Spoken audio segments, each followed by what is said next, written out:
अरहंताणम नमो अरहंताणम नमो अरहंताणम। बहुत सारे ऐसे रोग हैं जिनका बाहरी कारण प्रतीत नहीं होता, न कोई जन्म, न कोई वायरस, न कोई पारिस्थितिक वातावरण, कुछ भी नहीं, किंतु रोग प्रकट हो जाता है। उस समय 6 जीवनी शक्तियां निर्मित होती है। प्रारंभ काल में भ्रूण और जब बनता है तो 6 शक्तियां पैदा होती है, जिनका नाम रखा गया आहार पर्याप्ति, शरीर पर्याप्ति, इंद्रिय पर्याप्ति, श्वासोच्छ्वास पर्याप्ति, भाषा पर्याप्ति और मनक पर्याप्ति। ये 6 पर्याप्तियां यानी जीवनी शक्तियां हमारे शरीर में विद्यमान है। आहार पर्याप्ति का केंद्र है यह कंठ का भाग, थायराइड का भाग। यह आहार पर्याप्ति का केंद्र है, जहां चयापचय की क्रिया होती है। बहुत महत्वपूर्ण भाग है ये। शरीर पर्याप्ति का केंद्र है हमारी नाभि। नाभि जो सारे शरीर की रचना का मूल आधार है, केंद्रीय है। महर्षि पतंजलि ने एक बहुत सुंदर बात कही थी कि नाभि चक्रे काय व्यूह ज्ञानम। नाभि चक्र से काय व्यूह का ज्ञान होता है। पूरे शरीर की रचना का, शरीर में विद्यमान तत्वों का ज्ञान नाभि चक्र पर ध्यान करने से होता है। तो नाभि का बहुत बड़ा संबंध योग में भी रहा है और शरीर की दृष्टि से भी बहुत बड़ा संबंध है। ये हमारा मध्यवर्ती केंद्र है। और शरीर पर्याप्ति यानी शरीर की सारी जो रचना हुई है, अब शरीर को जो निरंतर पोषण चाहिए वह पोषण नाभि के द्वारा प्राप्त होता है। नाभि के द्वारा बाहर के पुद्गलों का निरंतर ग्रहण होता है और निरंतर वह क्रिया उसकी चालू रहती है। दोनों पर विचार करें, आहार पर्याप्ति और शरीर पर्याप्ति, दोनों का गहरा संबंध है। तो एक कंठ का स्थान और एक नाभि का स्थान, इन दोनों में संबंध हो जाता है। योग में एक प्रयोग होता है कि थायराइड और एड्रीनल का संतुलन करना है। उसके लिए विधि बतलाई गई कि सीधे लेट जाओ, लेटकर और गर्दन को ऊपर उठाओ, लेटे लेटे गर्दन को ऊपर उठाओ और नाभि को देखो। यह बहुत महत्वपूर्ण क्रिया मानी गई है, नाभि दर्शन लेटे लेटे। इससे फलित होता है कि इस क्रिया से थायराइड और एड्रीनल का संतुलन स्थापित हो जाता है। योग में इसका बड़ा महत्व है, क्योंकि हमारी वृत्तियां जहां प्रकट होती है, सारी उत्तेजनाएं प्रकट होती है, वह स्थान और उस स्थान पर नियंत्रण थायराइड के द्वारा होता, इस स्थान से होता है। तो आधा घंटा का प्रयोग है। यह ब्रह्मचर्य के लिए भी इस प्रयोग का विधान है, सामान्य स्वास्थ्य के लिए भी इसका विधान है कि लेटे लेटे गर्दन को ऊपर उठाकर नाभि का दर्शन करें। दोनों में एक संतुलन स्थापित होता है। नाभि का और भी बहुत ज्यादा महत्व है कि यह तेजस शक्ति का केंद्र है और तत्व की मीमांसा में अग्नि तत्व का स्थान है। जहां 5 तत्व माने गए, पृथ्वी तत्व, जल तत्व, अग्नि तत्व, वायु तत्व और आकाश तत्व, उसमें नाभि अग्नि तत्व का स्थान है। प्राण में समान प्राण का स्थान है, जो समान प्राण सारी उस क्रिया को करने वाला है। पाचन तंत्र के द्वारा जो पाचन होता है, वहां बतलाया गया आहार पर्याप्ति के द्वारा खल रसीकरण होता है। खल रसीकरण को आप वर्तमान की भाषा में चयापचय क्रिया समझ सकते हैं कि उसका खल को तो निकाल देना, अपचय कर देना, और रस को आत्मसात कर देना। ये चयापचय की क्रिया, खल रसीकरण की क्रिया आहार पर्याप्ति के द्वारा होता है। तो ये दो पर्याप्तियां, हमारी दोनों जीवनी शक्तियां, जो स्वास्थ्य का मूल आधार है, आहार पर्याप्ति और शरीर पर्याप्ति।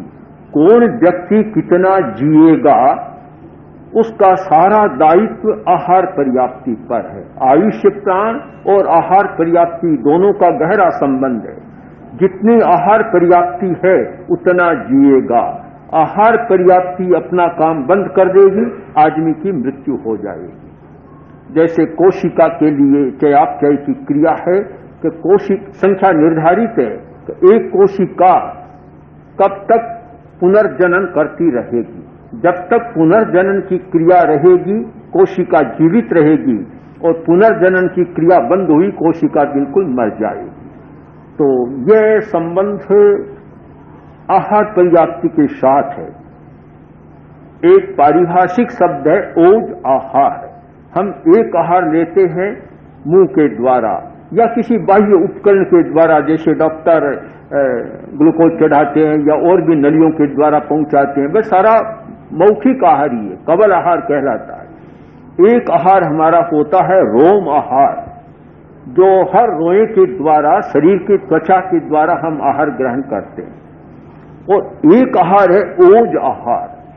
ओज आहार वह हमारी मूल शक्ति है कि जीवन के प्रारंभ के क्षण में, पहले क्षण में उस आहार का ग्रहण होता है, और जब तक वह आहार रहता है तब तक आदमी जिंदा रहता है। वो ओज आहार समाप्त होते ही आदमी मर जाता है। आहार पर्याप्ति, ओज आहार, इन दोनों में काफी गहरा संबंध है। चार पर्याप्तियां। इंद्रिय पर्याप्ति।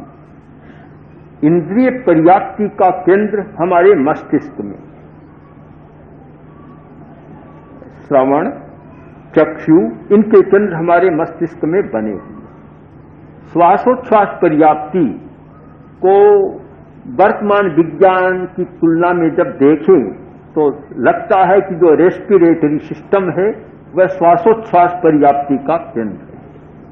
और भाषा पर्याप्ति और मनक पर्याप्ति, हमारी भाषा की शक्ति, भाषा का केंद्र, जिसके द्वारा हम बोलने के भाषा वर्गणा के पुद्गलों को, परमाणुओं का ग्रहण करते हैं, फिर उन पुद्गलों को भाषा के रूप में बदलते हैं और फिर उनका विसर्जन करते हैं, तब हमारी वाणी व्यक्त होती है। पर्याप्ति का तीन कार्य होता है: अपने अपने योग्य पुद्गलों का, परमाणुओं का ग्रहण करना, फिर अपने कार्य के अनुरूप उनको बदल देना, परिणमन करना, और फिर उनका विसर्जन कर देना, उत्सर्जन कर देना।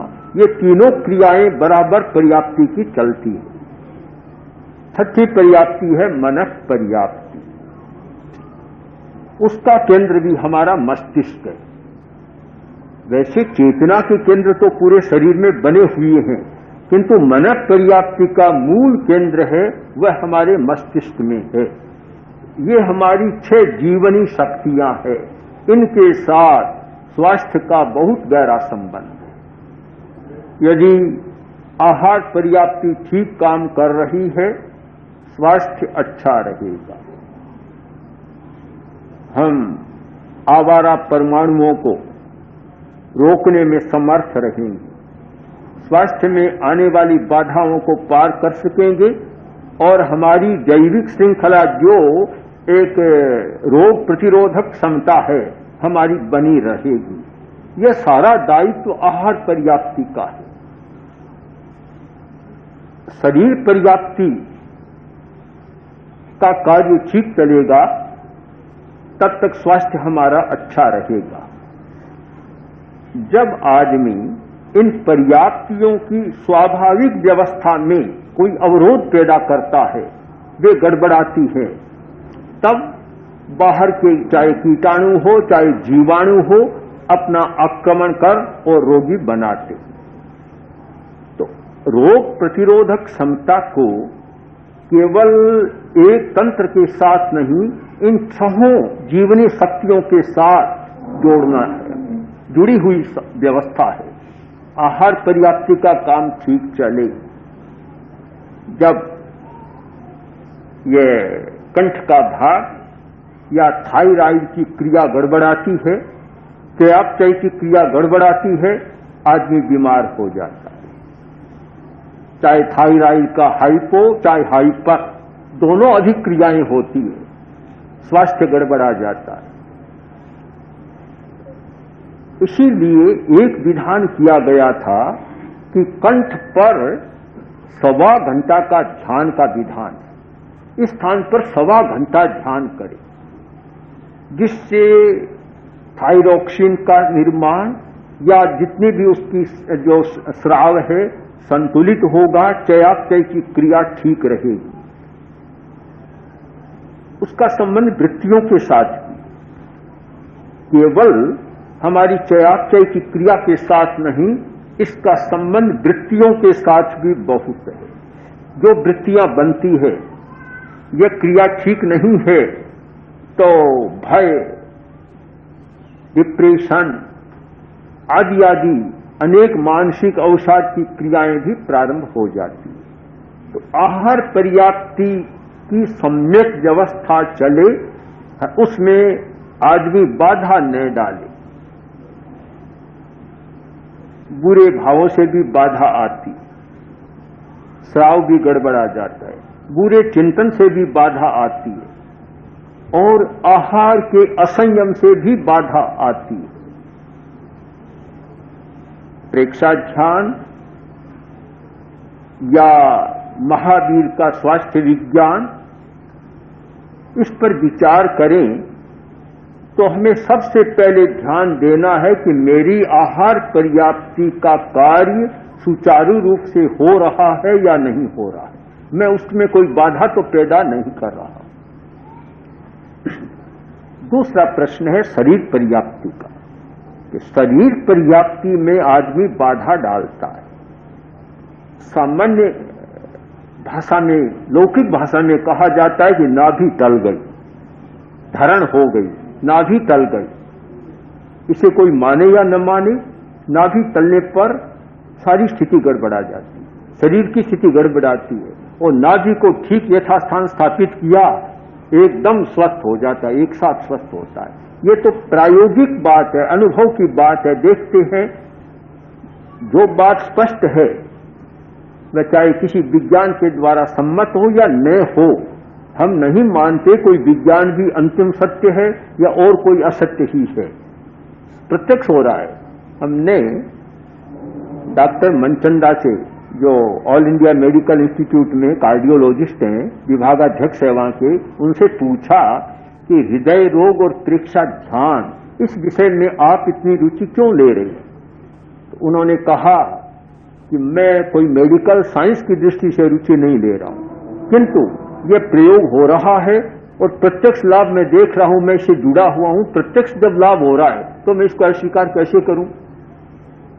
चाहे शास्त्र कोई माने या न माने, प्रत्यक्षम ज्येष्ठम प्रमाणम, प्रत्यक्ष सबसे बड़ा प्रमाण है। मेरी आंखों के सामने सब ठीक हो रहे हैं, इसलिए मुझे इसमें रुचि पैदा हो। तो हम भी किसी शास्त्र से ही बंधे हुए न रहें, जो प्रत्यक्ष लाभ हो रहा है उसको अस्वीकार नहीं करें। ये दोनों पर्याप्तियां, इनके प्रति हम जागरूक बने।